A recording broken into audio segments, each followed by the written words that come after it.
కృషి పట్టుదల ఉంటే ఏదైనా సాధించొచ్చన్నారు తెలంగాణ ఈస్ట్ ఎక్వియన్ అసోసియేషన్ అధ్యక్షులు బివి పాపారావు.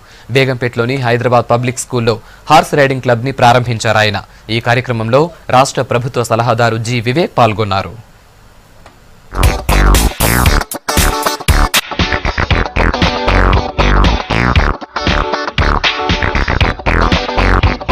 సిటీలో మరో హార్స్ రైడింగ్ క్లబ్ ప్రారంభమైంది. Hyderabad polo and riding club, Telangana equestrian association సహకారంతో బేగంపేటలోని హైదరాబాద్ పబ్లిక్ స్కూల్లో హార్స్ రైడింగ్ క్లబ్ ని ప్రారంభించారు.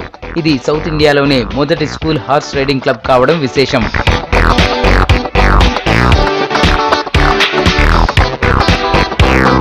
If you have a dream, it takes a lot of difficulty for certain people, but your management has brought next to your hostel. So whoever is interested, animals and to ride, you can't get a better opportunity than this. You can just learn and keep it. Once you learn the riding, like swimming, you will never forget. Committee has done to bring horse riding, to establish a riding club. Horse riding and any other events connected with horses is known as the king of sports all over the world. And I am glad, though late, Hyderabad Public School has established this riding school. ఈ club ద్వారా interest ఉన్న విద్యార్థులకి special training ఇప్పిస్తామన్నారు HPS board governors. అందుకోసం విదేశాలకు చెందిన హార్స్లను కూడా అందుబాటులో ఉంచామన్నారు. ప్రస్తుతం 6 గుర్రాలతో ప్రారంభమైన ఈ క్లబ్ కు త్వరలో మరో 6 గుర్రాలని తెస్తామన్నారు.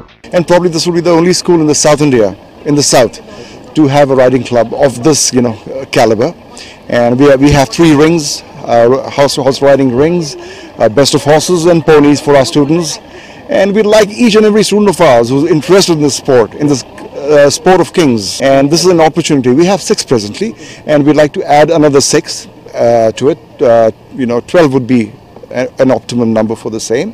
విద్యార్థుల్లో హార్స్ రేసింగ్స్ పై మరింత అవగాహన కల్పించడానికి 2017 మార్చిలో జరిగే హార్స్ షోని హైదరాబాద్ పబ్లిక్ స్కూల్లోనే కండక్ట్ చేస్తామన్నారు Telangana equestrian association president BV Paparao.